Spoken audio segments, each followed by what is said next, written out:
ਵਾਹਿਗੁਰੂ ਜੀ ਕਾ ਖਾਲਸਾ, ਵਾਹਿਗੁਰੂ ਜੀ ਕੀ ਫਤਿਹ। ਸੋ ਅੱਜ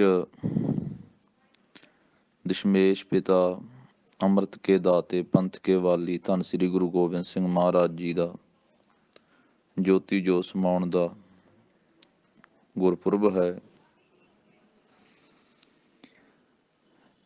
ਜਿਨ੍ਹਾਂ ਸਤਿਗੁਰਾਂ ਨੇ ਮਹਾਨ ਪਰਉਪਕਾਰ ਕੀਤੇ, ਸਾਡੇ ਤੋਂ ਆਪਣਾ ਸਾਰਾ ਪਰਿਵਾਰ ਕੁਰਬਾਨ ਕੀਤਾ, ਸੱਚੇ ਪਾਤਸ਼ਾਹ ਜੀ ਨੇ ਐਸੇ ਗਰੀਬ ਨਵਾਜ ਸਤਿਗੁਰ ਮੇਰਾ ਸਦਾ ਸਦਾ ਨਾ ਆਵੇ ਨਾ ਜਾਏ, ਉਹ ਅਵਿਨਾਸੀ ਪੁਰਖ ਹੈ, ਸਭ ਮਹਿ ਰਹਿਆ ਸਮਾਏ। ਤੋ ਆਪਾਂ ਪਿੱਛੇ ਗੁਰਮੁਖੀ ਦੇ 35 ਅੱਖਰ ਤੇ ਮੁਹਾਰਨੀ ਦੀ ਪਹਿਲੀ ਲਾਈਨ, ਪਹਿਲੀ ਪੰਕਤੀ ਵਿਚਾਰੀ ਹੈ। ਤੋ ਅੱਜ ਜਪ ਜੀ ਸਾਹਿਬ ਬਾਣੀ ਦੀ ਸੰਥਿਆ ਇਹਦੇ 'ਚ ਪਾਉਣੀ ਆਰੰਭ ਕਰਦੇ ਹਾਂ। ਆਪ ਜੀ ਨੇ ਧਿਆਨ ਦੇ ਨਾਲ ਸੁਣਨਾ। ਇੱਕ ਓੰਕਾਰ, ਹਾਂਜੀ, ਇਹਦਾ ਉਚਾਰਨ ਕਰਨਾ ਇੱਕ ਓੰਕਾਰ।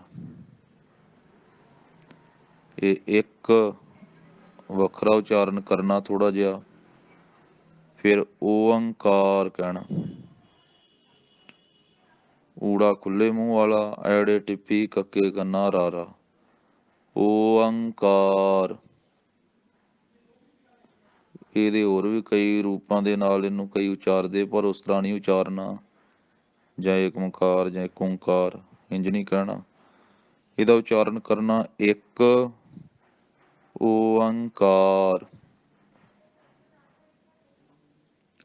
ਛੇਤੀ ਛੇਤੀ ਇੰਝ ਇੱਕੋ ਓਂਕਾਰ ਇੰਝ ਨਹੀਂ ਕਹਿਣਾ।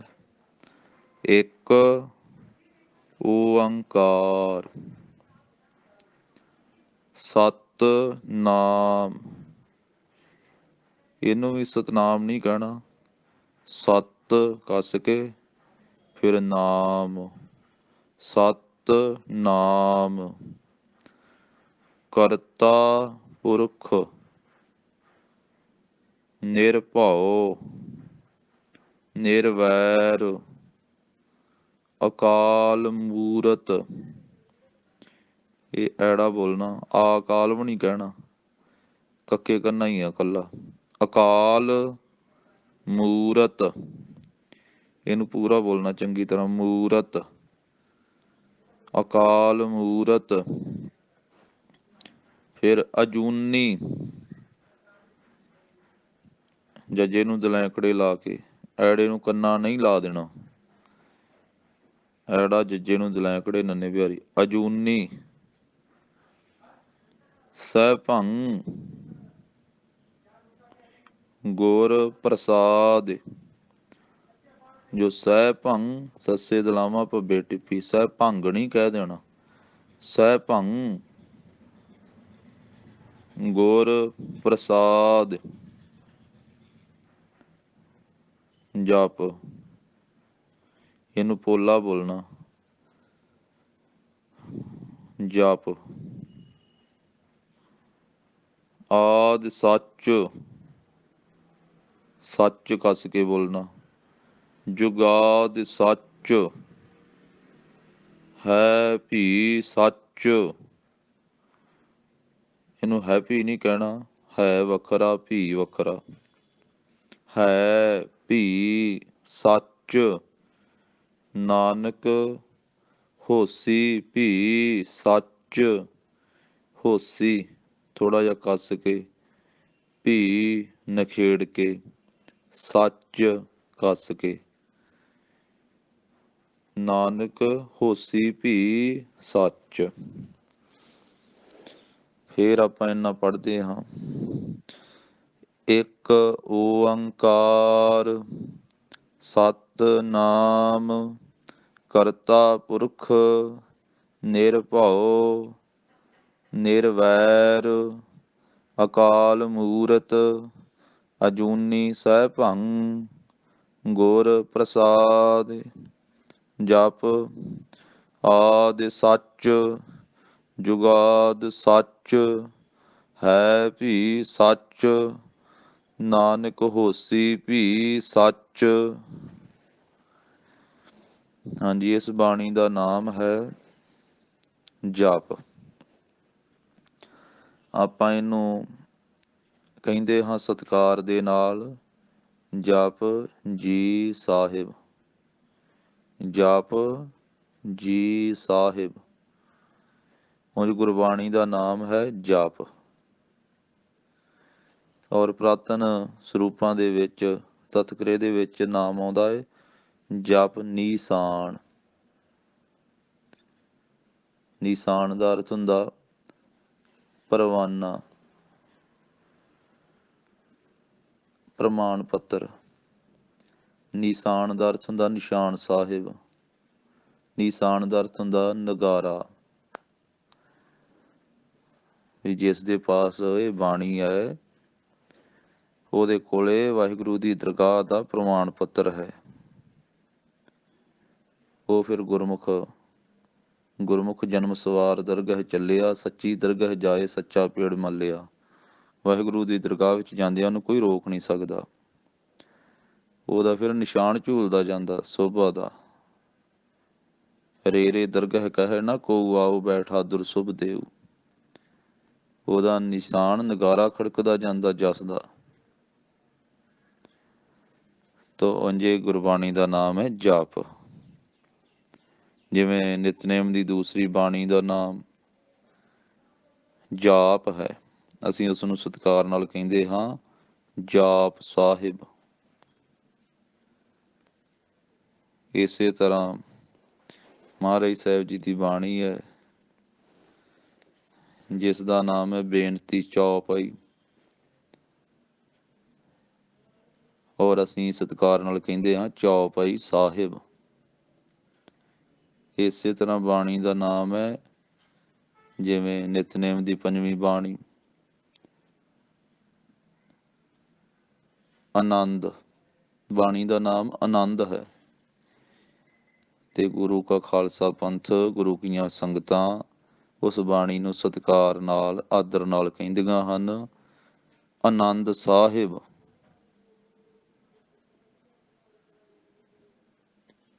ਔਰ ਮਹਾਰਾਜ ਸਾਹਿਬ ਜੀ ਨੇ ਨਾਮ ਲਿਖਿਆ ਹੈ ਆਨੰਦ। ਰਾਮਕਲੀ ਮਹੱਲਾ ਤੀਜਾ। ਆਨੰਦ ਇੱਕ ਓੰਕਾਰ ਸਤਿਗੁਰ ਪ੍ਰਸਾਦ। ਇਸੇ ਤਰ੍ਹਾਂ ਗੁਰਬਾਣੀ ਦਾ ਨਾਮ ਹੈ ਸੁਖਮਨੀ, ਕਿਉਂਕਿ ਵਿੱਚ ਹੀ ਬਾਣੀ ਦੇ ਨਾਮ ਦਿੱਤਾ ਨਾ ਗੁਰਬਾਣੀ ਦਾ। ਜਦੋਂ ਬਾਣੀ ਆਰੰਭ ਹੁੰਦੀ ਗੌੜੀ ਸੁਖਮਨੀ ਮਹੱਲਾ ਪੰਜਵਾ, ਤੇ ਆਪਾਂ ਸਤਿਕਾਰ ਨਾਲ ਕਹਿਣਾ ਹੈ ਸੁਖਮਨੀ ਸਾਹਿਬ ਜਦੋਂ ਤਰ੍ਹਾਂ ਆਪਾਂ ਕਹਿੰਦੇ ਹਾਂ ਗੁਰਬਾਣੀ ਦਾ ਨਾਮ ਲੈਂਦੇ ਹਾਂ। ਇਸੇ ਤਰ੍ਹਾਂ ਇਸ ਬਾਣੀ ਦਾ ਨਾਮ ਹੈ ਜਪ। ਕਈ ਗੁਰਮੁਖ ਪਿਆਰੇ ਗੁਰੂ ਕੇ ਸਿੰਘ ਇਸ ਨੂੰ ਜਪ ਸਾਹਿਬ ਵੀ ਕਹਿ ਦਿੰਦੇ ਹਨ ਵੀ ਉਹ ਜਪ ਸਾਹਿਬ, ਇਸ ਤਰ੍ਹਾਂ ਵੀ ਨਾਮ ਲੈ ਲੈਂਦੇ ਹਨ। ਪਰ ਆਮ ਪ੍ਰਚਲਿਤ ਹੈ ਜਪ ਜੀ ਸਾਹਿਬ। ਜਪਜੀ ਇਕੱਠਾ ਨਹੀਂ, ਆਮ ਫਿਰ ਉਹ ਨਾਲ ਹੀ ਲੱਗ ਜਾਂਦਾ, ਪਰ ਨਾਮ ਗੁਰਬਾਣੀ ਦਾ ਇਸ ਦਾ ਹੈ। ਪਹਿਲੀ ਬਾਣੀ ਹੈ ਸ੍ਰੀ ਗੁਰੂ ਗ੍ਰੰਥ ਸਾਹਿਬ ਜੀ ਦੀ। ਪੰਜਾਂ ਬਾਣੀਆਂ ਦੇ ਨਿਤਨੇਮ ਚੋਂ ਇਹ ਪਹਿਲੀ ਬਾਣੀ ਹੈ। ਖੰਡੇ ਬਾਟੇ ਦਾ ਅੰਮ੍ਰਿਤ ਤਿਆਰ ਕੀਤਾ ਪੰਜਾਂ ਬਾਣੀਆਂ ਦੇ ਵਿੱਚੋਂ ਇਹ ਪਹਿਲੀ ਬਾਣੀ ਹੈ। ਜਪ ਜੀ ਸਾਹਿਬ।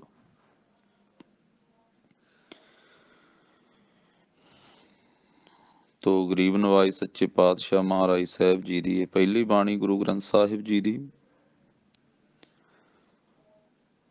ਔਰ ਸ੍ਰੀ ਗੁਰੂ ਨਾਨਕ ਦੇਵ ਸਾਹਿਬ ਮਹਾਰਾਜ ਜੀ ਦੀ ਉਚਾਰਨ ਕੀਤੀ ਹੋਈ ਹੈ।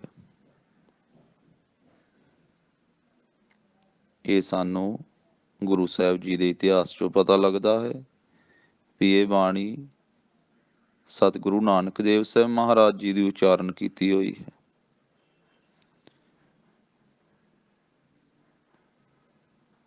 ਔਰ ਮੁੱਢ ਕਦੀਮ ਤੋਂ ਜੋ ਸਤਿਗੁਰੂ ਸਾਹਿਬ ਜੀ ਨੇ ਆਪਣੇ ਸਿੱਖਾਂ ਨੂੰ ਦੱਸਿਆ, ਉਸ ਤੋਂ ਅੱਗੇ ਸੀਨਾ ਬਸੀਨਾ ਅੱਗੇ ਤੋਂ ਅੱਗੇ ਸਾਡੇ ਤੀਕ ਇਹ ਇਤਿਹਾਸ ਆਇਆ ਵੀ ਇਹ ਅੰਮ੍ਰਿਤ ਬਾਣੀ, ਪਹਿਲੀ ਬਾਣੀ ਗੁਰੂ ਗ੍ਰੰਥ ਸਾਹਿਬ ਜੀ ਦੀ ਸਤਿਗੁਰੂ ਨਾਨਕ ਦੇਵ ਸਾਹਿਬ ਜੀ ਦੀ ਉਚਾਰਨ ਕੀਤੀ ਹੋਈ ਹੈ।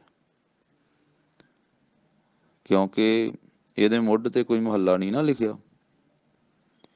ਜੇ ਆਖੀਏ ਵੀ ਜਿਵੇਂ ਬਾਕੀ ਰਾਗ ਵੀ ਲਿਖਿਆ ਹੁੰਦਾ, ਮਹੱਲਾ ਵੀ ਲਿਖਿਆ ਹੁੰਦਾ ਵੀ ਐਸ ਪਾਤਸ਼ਾਹ ਦੀ ਇਹ ਬਾਣੀ, ਉੱਥੋਂ ਹੀ ਪਤਾ ਲੱਗਦਾ ਸ੍ਰੀ ਰਾਗ ਮਹੱਲਾ ਪਹਿਲਾ, ਮਹੱਲਾ ਦੂਜਾ, ਮਹੱਲਾ ਤੀਜਾ, ਮਹੱਲਾ ਚੌਥਾ, ਮਹੱਲਾ ਪੰਜਵਾ, ਮਹੱਲਾ ਨਾਵਾਂ,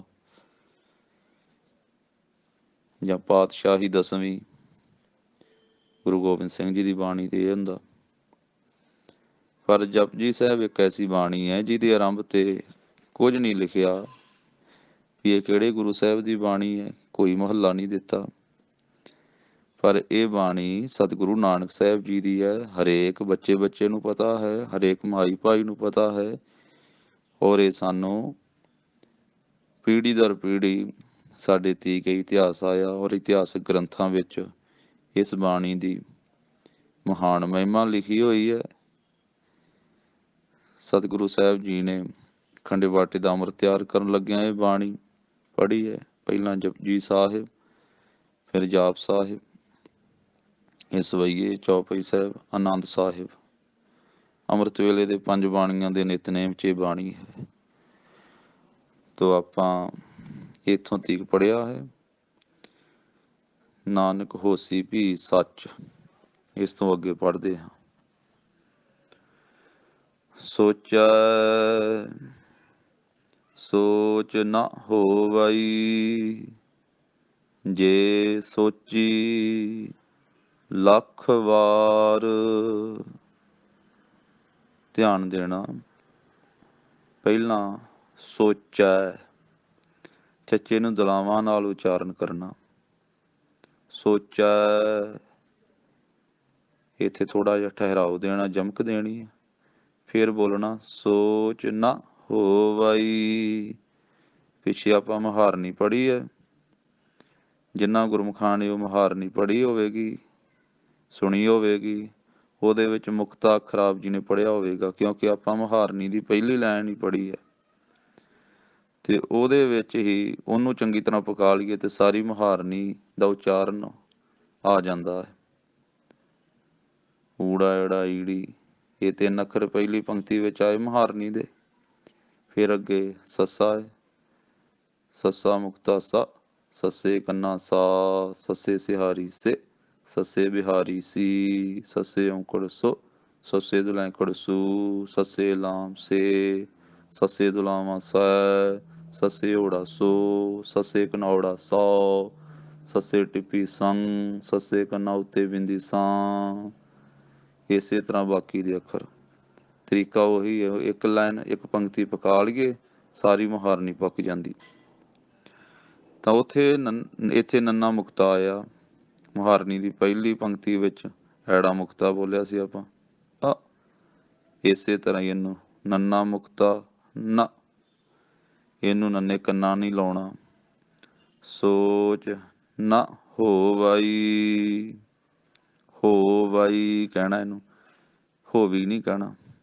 ਹੋਵਈ, ਇੱਥੇ ਵਿਸਰਾਮ। ਸੋਚੈ ਸੋਚ ਨਾ ਹੋਵਈ, ਜੇ ਸੋਚੀ, ਇੱਥੇ ਥੋੜਾ ਜਿਹਾ ਫੇਰ ਠਹਿਰਾਓ। ਜੇ ਵੀ ਲੰਮਾ ਕਰਕੇ ਲਾਂ ਵਾਲਾ ਨਾ, ਇਸ ਕਰਕੇ ਜੇ ਸੋਚੀ ਲੱਖ ਵਾਰ। ਜੋ ਲੱਖ ਹੈ ਨਾ, ਇਹ ਕੱਸ ਕੇ ਬੋਲਣਾ, ਇਹਨੂੰ ਪੋਲਾ ਨਹੀਂ ਕਹਿਣਾ, ਲਖਵਾਰ ਨਹੀਂ ਕਹਿਣਾ, ਇਹਨੂੰ ਕਹਿਣਾ ਲੱਖ ਵਾਰ। ਕਿਉਂਕਿ ਆਪਾਂ ਸੰਥਿਆ ਵਿਚਾਰ ਰਹੇ ਹਾਂ, ਇਸ ਕਰਕੇ ਸਹਿਜੇ ਸਹਿਜੇ ਇੱਕ ਪੰਕਤੀ ਨੂੰ ਵਿਚਾਰਾਂਗੇ। ਕੋਈ ਆਪਾਂ ਨੂੰ ਛੇਤੀ ਨਹੀਂ, ਕੋਈ ਕਾਹਲੀ ਨਹੀਂ, ਕੋਈ ਭੱਜ ਦੌੜ ਨਹੀਂ, ਇਹ ਸਹਿਜੇ ਸਹਿਜੇ ਆਪਾਂ ਵਿਚਾਰਾਂਗੇ। ਚੁੱਪ ਚੁੱਪ ਨਾ ਹੋਵਈ, ਹਾਂ ਚੁੱਪੈ, ਇਹ ਪੱਪੇ ਨੂੰ ਦਲਾਵਾਂ ਲਾ ਕੇ ਬੋਲਣਾ, ਜਿਵੇਂ ਸੋਚੈ ਦਲਾਵਾਂ ਨਾਲ ਆਇਆ ਨਾ, ਇਸੇ ਤਰ੍ਹਾਂ ਚੁੱਪੈ ਇਹ ਵੀ ਦਲਾਵਾਂ ਮੂੰਹ ਖੋਲ ਕੇ ਬੋਲੀਆਂ ਜਾਣਗੀਆਂ। ਫਿਰ ਚੁੱਪ ਨਾ ਹੋਵਈ, ਨੰਨਾ ਵੀ ਮੁਕਤਾ, ਚੁੱਪ ਨਾ ਹੋਵਈ, ਜੇ ਲਾਇ ਰਹਾ ਲਿਵ ਤਾਰ, ਜੇ ਲੰਮਾ ਕਰਕੇ, ਲਾਏ ਇੰਜ ਲੱਲੇ ਨੂੰ ਕੰਨਾਂ ਲੰਮਾ ਕਰਕੇ ਫਿਰ ਈੜੀ ਨੂੰ ਸਿਹਾਰੀ ਆ, ਲਾਏ ਇੰਜ ਤਰੀਕਾ ਇਹਦਾ ਬੋਲਣ ਦਾ। ਜੇ ਲਾਏ ਰਹਾ ਲਿਵ ਤਾਰ, ਇਹਨੂੰ ਲਾਏ ਨਹੀਂ ਸਿੱਧਾ ਕਹਿ ਦੇਣਾ, ਜੇ ਲਾਏ, ਲਾਏ ਫਿਰ ਈੜੀ ਨੂੰ ਲਾਂ ਲੱਗ ਜਾਂਦੀ ਹੈ ਆ ਸਿਹਾਰੀ। ਇਹਦਾ ਤਰੀਕਾ ਇਹੀ ਆ ਵੀ ਕੰਨੇ ਨੂੰ ਲੰਮਾ ਕਰ ਦਈਏ, ਫਿਰ ਸਿਹਾਰੀ ਦੀ ਆਵਾਜ਼ ਆਪੇ ਬੋਲੀ ਜਾਂਦੀ। ਜੇ ਲਾਏ ਰਹਾ ਲਿਵ ਤਾਰ, ਇਹ ਰਾਹਾ ਹੀ ਬੋਲਣਾ ਹੈ, ਬਿੰਦੀ ਨਹੀਂ ਲੱਗੀ ਹੋਈ, ਆਪਦੇ ਕੋਲੋਂ ਨਹੀਂ ਲਾਉਣੀ। ਜੇ ਲਾਏ ਰਹਾ ਲਿਵ ਤਾਰ। ਫਿਰ ਤੀਸਰੀ ਪੰਗਤੀ, ਭੁੱਖਿਆ ਭੁੱਖ ਨਾ ਉਤਰੀ, ਇਹ ਵੀ ਭੁੱਖਿਆ ਤੇ ਜਮਕ ਲੱਗਣੀ ਹੈ, ਠਹਿਰਾਓ ਦੇਣਾ। ਭੁੱਖਿਆ ਭੁੱਖ ਨਾ ਉਤਰੀ, ਇੱਥੇ ਵੀ ਨੰਨਾ ਮੁਕਤਾ ਇਹਦੇ ਵਿੱਚ ਆਇਆ, ਇਹ ਨਾ ਇੰਝ ਹੀ ਬੋਲਣਾ, ਇਹਨੂੰ ਲਮਕਾ ਕੇ ਨਾ ਨਹੀਂ ਕਹਿਣਾ। ਭੁੱਖਿਆ ਭੁੱਖ ਨਾ ਉਤਰੀ, ਜੇ ਬੰਨਾ ਪੁਰੀਆ ਭਾਰ, ਜੇ ਬੰਨਾ ਇਸ ਤਰ੍ਹਾਂ ਥੋੜ੍ਹਾ ਜਿਹਾ ਦੱਬ ਕੇ, ਥੋੜ੍ਹਾ ਜਿਹਾ ਕੱਸ ਕੇ ਬੋਲਣਾ ਇਹਨੂੰ, ਇਹ ਬੰਨਾ ਨਹੀਂ ਕਹਿਣਾ। ਬੰਨਾ ਦਾ ਅਰਥ ਹੁੰਦਾ ਪੁੱਤਰ, ਉਹ ਵੀ ਪੰਕਤੀ ਆਉਂਦੀ, ਪਰਮੇਸ਼ਰ ਦਿੱਤਾ ਬੰਨਾ, ਦੁੱਖ ਰੋਗ ਕਾ ਡੇਰਾ ਭੰਨਾ, ਇੱਥੇ ਬੰਨਣ ਦਾ ਵਾਚਕ ਵਾ, ਪੱਲੇ ਬੰਨਣਾ। ਜੇ ਬੰਨਾ ਪੁਰੀਆ ਭਾਰ, ਪੁਰੀਆ ਬਿੰਦੀ ਤੋਂ ਬਿਨਾਂ ਹੀ, ਪੁਰੀਆ ਭਾਰ। ਸਹਿਸ ਸਿਆਣਪਾ ਲੱਖ ਹੋਏ, ਇੱਥੇ ਵਿਸਰਾਮ ਹੋਏ ਦੇ ਉੱਤੇ ਵਿਸਰਾਮ ਹੈ। ਸਹਿਸ, ਇਹਨੂੰ ਸਹਿਸ ਹੀ ਬੋਲਣਾ। ਹੁਣ ਹੋਰ ਤਰ੍ਹਾਂ ਵੀ ਸਾਹਸ ਇੰਝ ਨਹੀਂ ਬੋਲਣਾ, ਸਹਿਸ ਛੇਤੀ ਨਾਲ, ਸੱਸਾ ਹਾਹਾ ਸੱਸਾ, ਇਹ ਸਹਿਸ ਇੰਝ ਬੋਲਣਾ। ਸਹਿਸ ਸਿਆਣਪਾ ਲੱਖ ਹੋਏ, ਲੱਖ ਕੱਸ ਕੇ ਬੋਲਣਾ, ਹੋਏ ਇੱਥੇ ਵਿਸਰਾਮ ਆ ਤੇ ਹਾਹੇ ਓੜਾ ਹਾਏ ਸਿਹਾਰੀ ਆ, ਇਹਨੂੰ ਹੋਹੇ ਐ ਨਹੀਂ ਕਹਿਣਾ, ਹੋਹੇ ਇੰਝ ਕਹਿਣਾ, ਹੋੜੇ ਨੂੰ ਲੰਮਾ ਕਰਕੇ ਹਾਹੇ ਨੂੰ ਸਿਹਾਰੀ, ਫਿਰ ਲੱਖ ਹੋਏ ਇੱਥੇ ਵਿਸਰਾਮ, ਫਿਰ ਬੋਲਣਾ ਤਾਂ ਇੱਕ ਨਾ ਚੱਲੈ ਨਾਲ, ਤੱਤਾ ਵੀ ਮੁਕਤਾ ਨੰਨਾ ਵੀ ਮੁਕਤਾ, ਇਸ ਕਰਕੇ ਦੋਵੇਂ ਮੁਕਤੇ ਬੁਲਾਉਣੇ ਇਸ ਪੰਕਤੀ ਵਿੱਚ। ਤਾਂ ਇੱਕ ਨਾ ਚੱਲੈ ਨਾਲ, ਚੱਲੈ ਇਹ ਵੀ ਲੱਲੇ ਨੂੰ ਦਲਾਵਾਂ ਬੁਲਾਉਣੀਆਂ, ਚੱਲੇ ਨਹੀਂ ਕਹਿ ਦੇਣਾ, ਇੱਕ ਲਾ ਨਹੀਂ ਲਾਉਣੀ, ਚੱਲੈ ਨਾਲ। ਧਿਆਨ ਰੱਖਣਾ ਵੀ ਤੱਤੇ ਨੂੰ ਕੰਨਾ ਨਾ ਲੱਗ ਜਾਵੇ, ਨੰਨੇ ਨੂੰ ਵੀ ਕੰਨਾ ਨਾ ਲੱਗ ਜਾਵੇ, ਇਹ ਨਾ ਹੋਵੇ ਵੀ ਇੰਝ ਤਾਂ ਇੱਕ ਨਾ ਚੱਲੈ ਨਾਲ, ਇੰਝ ਨਹੀਂ ਕਹਿਣਾ, ਫਿਰ ਦੋ ਮਾਤਰਾ ਆਪਦੇ ਕੋਲੋਂ ਹੀ ਲੱਗ ਜਾਣਗੀਆਂ। ਇਹ ਕਹਿਣਾ ਤਾਂ ਇੱਕ ਨਾ ਚੱਲੈ ਨਾਲ। ਜਿਹੜੇ ਗੁਰਮੁਖ ਰੋਜ਼ ਗੁਰਬਾਣੀ ਪੜ੍ਹਦੇ ਹਨ, ਉਹਨਾਂ ਨੂੰ ਛੇਤੀ ਪਤਾ ਲੱਗ ਜਾਵੇਗਾ ਵੀ ਇਹ ਜਿਹੜਾ ਮੁਕਤਾ ਅੱਖਰ, ਇਹਨੂੰ ਮੁਕਤਾ ਹੀ ਬੁਲਾਉਣਾ, ਇਹਦੇ ਨਾਲ ਕੰਨਾ ਨਹੀਂ ਲਾਉਣਾ, ਬਿੰਦੀ ਨਹੀਂ ਲਾਉਣੀ। ਔਰ ਆਮ ਕਰਕੇ ਇਸ ਤਰ੍ਹਾਂ ਹੋ ਰਿਹਾ ਹੈ, ਕੰਨੇ ਵੀ ਲਾਏ ਜਾ ਰਹੇ ਹਨ ਨਾਲ। ਤੇ ਧਿਆਨ ਦੇਣਾ, ਜੇ ਗੁਰੂ ਸਾਹਿਬ ਜੀ ਨੇ ਮੁਕਤੇ ਅੱਖਰ ਰੱਖੇ ਆ ਤੇ ਅਸੀਂ ਵੀ ਉਹਨਾਂ ਨੂੰ ਮੁਕਤੇ ਹੀ ਬੋਲਣਾ ਹੈ। ਕੇਵ ਸਚਿਆਰਾ ਹੋਈ ਐ ਤੇ ਵਿਸਰਾਮ ਹੈ। ਕੇਵ ਦੇ ਉੱਤੇ ਜਮਕ ਹੈ। ਦੋ ਵਾਰੀ ਆਉਣਾ ਕੇਵ ਇਸ ਪੰਕਤੀ ਵਿੱਚ। ਉਹਨਾਂ ਦੋਵਾਂ ਤੇ ਥੋੜਾ ਜਿਹਾ ਰੁਕ ਕੇ, ਥੋੜਾ ਜਿਹਾ ਠਹਿਰਾ ਦੇ ਕੇ ਚੱਲਣਾ। ਕੇਵ ਸਚਿਆਰਾ ਹੋਈ ਐ, ਇੱਥੇ ਵਿਸਰਾਮ। ਕੇਵ ਕੂੜੈ ਟੁੱਟੈ ਪਾਲ। ਕੇਵ ਕੂੜੈ, ਕੱਕੇ ਨੂੰ ਦਲੈਂਕੜੇ, ੜਾੜੇ ਨੂੰ ਦੁਲਾਵਾਂ। ਕੂੜੈ ਟੁੱਟੈ, ਤੱਤੇ ਔਂਕੜ, ਟੈਂਕੇ ਦਲਾਵਾਂ। ਟੁੱਟੈ ਪਾਲ, ਹੁਕਮ ਰਜਾਈ ਚੱਲਣਾ।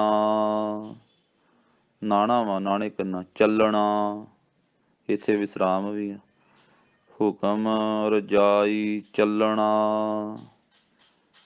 ਨਾਨਕ ਲਿਖਿਆ ਨਾਲ। ਇੱਥੋਂ ਤੀਕ ਇੱਕ ਪੌੜੀ ਹੋ ਗਈ। ਇੱਕ ਅੰਕ ਆ ਗਿਆ ਇਸ ਪੌੜੀ ਦੀ ਸਮਾਪਤੀ ਤੇ। ਪਿੱਛੇ ਵੀ ਇੱਕ ਅੰਕ ਆਇਆ, ਉੱਥੋਂ ਤੀਕ ਮੂਲ ਮੰਤਰ ਤੇ ਇੱਥੋਂ ਤੀਕ ਜਪਜੀ ਸਾਹਿਬ ਦੀ ਪਹਿਲੀ ਪੌੜੀ। ਇਹ ਪਹਿਲੀ ਪੌੜੀ ਆ। ਸੋਚੈ ਤੋਂ ਆਰੰਭ ਹੋ ਕੇ ਨਾਨਕ ਲਿਖਿਆ ਨਾਲ ਤੱਕ ਇਹ ਇੱਕ ਪੌੜੀ ਆਪਾਂ ਵਿਚਾਰੀ ਹੈ, ਨਾਲ ਮੂਲ ਮੰਤਰ ਦੀ ਆਰੰਭਤਾ। ਤੋ ਮਹਾਰਾਜ ਸਾਹਿਬ ਜੀ ਦੀ ਕਿਰਪਾ ਦੇ ਨਾਲ ਤੋ ਇਹ ਸਾਰਿਆਂ ਨੇ ਧਿਆਨ ਦੇਣਾ ਜੀ। ਹੋਰ ਆਪਾਂ ਰਲ ਮਿਲ ਕੇ ਥੋੜਾ ਥੋੜਾ ਗੁਰੂ ਸਾਹਿਬ ਜੀ ਦੀ ਬਾਣੀ ਦੀ ਵਿਚਾਰ ਸਾਂਝੀ ਕਰਾਂਗੇ। ਜ਼ਿਆਦਾ ਲੰਮਾ ਨਹੀਂ, 20-25 ਮਿੰਟ, ਅੱਧੇ ਘੰਟੇ ਦਾ ਆਪਾਂ ਇਹ ਪਾਇਆ ਕਰਾਂਗੇ। ਤੋ ਇਹਦੇ ਤੇ ਥੋੜ੍ਹੀ ਬਹੁਤੀ ਵਿਚਾਰ ਸਾਂਝੀ ਕਰਿਆ ਕਰਾਂਗੇ। ਇੰਨਾ ਕੁ ਸਮਾਂ ਕੱਢ ਕੇ ਜ਼ਰੂਰ ਸੁਣ ਲਿਆ ਕਰਨਾ। ਔਰ ਇਹਦਾ ਵਾਰ-ਵਾਰ ਅਭਿਆਸ, ਵਾਰ-ਵਾਰ ਜਾਪ, ਫਿਰ ਇਹ ਸੰਥਿਆ ਪੱਕ ਜਾਵੇਗੀ। ਭੁੱਲਾਂ ਚੁੱਕਾਂ ਦੀ ਸਤਿਗੁਰੂ ਜੀ ਔਰ ਗੁਰੂ ਕੀ ਸੰਗਤ ਨੇ ਖਿਮਾ ਦੇਣੀ। ਗੁਰੂ ਕੀ ਫਤਿਹ ਬੁਲਾਓ। ਔਰ ਨਾਲ ਹੀ ਪਹਿਲਾਂ ਬੇਨਤੀ ਹੈ ਵੀ ਇਸ ਦੇ ਵਿੱਚ ਕੋਈ ਵੀ ਗੁਰਬਾਣੀ ਦੀ ਸੰਥਿਆ ਦੇ ਮੁਤਾਬਕ ਆਪਣੀ ਰਾਏ, ਆਪਣਾ ਸੁਝਾਅ ਗੁਰਮੁਖ ਪਿਆਰੇ ਦੇ ਸਕਦੇ ਹਨ। ਔਰ ਹੋਰ ਜਿਹੜੇ ਮੈਸੇਜ ਆ ਉਹ ਨਹੀਂ ਇਹਦੇ ਵਿੱਚ ਕਿਸੇ ਪ੍ਰਕਾਰ ਦੇ ਪਾਉਣੇ, ਕਿਉਂਕਿ ਫਿਰ ਇਹ ਸਾਰਾ ਹੋਰ ਮੈਸੇਜਾਂ ਨਾਲ ਹੀ ਭਰ ਜਾਵੇਗਾ।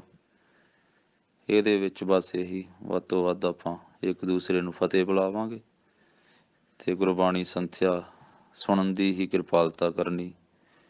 ਉਹਦੇ ਸੰਬੰਧ ਵਿੱਚ ਕੋਈ ਵੀ ਸੁਝਾਅ ਹੋਵੇ, ਕੋਈ ਵੀ ਰਾਏ ਹੋਵੇ, ਮਸ਼ਵਰਾ ਹੋਵੇ, ਕੋਈ ਵੀ ਹੁਕਮ ਹੋਵੇ, ਉਹ ਆਪ ਕਰ ਸਕਦੇ ਹੋ ਜਾਂ ਪਰਸਨਲ ਨੰਬਰ ਦੇ ਉੱਤੇ ਉਹਦੇ 'ਤੇ ਕਰ ਸਕਦੇ ਹੋ।